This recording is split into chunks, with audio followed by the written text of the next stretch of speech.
حضرت سیدنا حسن پاک رضی اللہ تعالی عنہ جناب شیر خدا کرم اللہ وجہہ الکریم کے بڑے شہزادے ہیں، حضرت شیر خدا کرم اللہ وجہہ الکریم کے نائب ہیں، اور حضرت شیر خدا کرم اللہ وجہہ الکریم کے جانشین ہیں۔ ہر لحاظ سے نبی رحمت صلی اللہ تعالیٰ علیہ وسلم کے تربیت یافتہ ہیں۔ امام حسن مجتبیٰ رضی اللہ تعالیٰ عنہ فرماتے ہیں کہ مجھے یاد ہے کہ حبیب کریم صلی اللہ تعالیٰ علیہ وسلم کی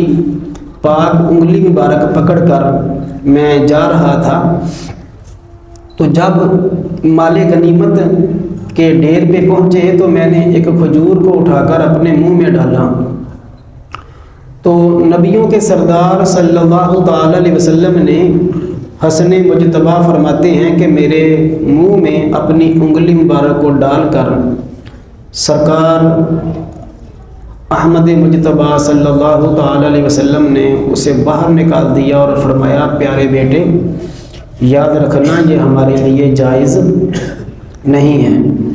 یہ وہ تربیت ہے جو اللہ کے حبیب صلی اللہ تعالیٰ علیہ وسلم نے حسن پاک کی فرمائی۔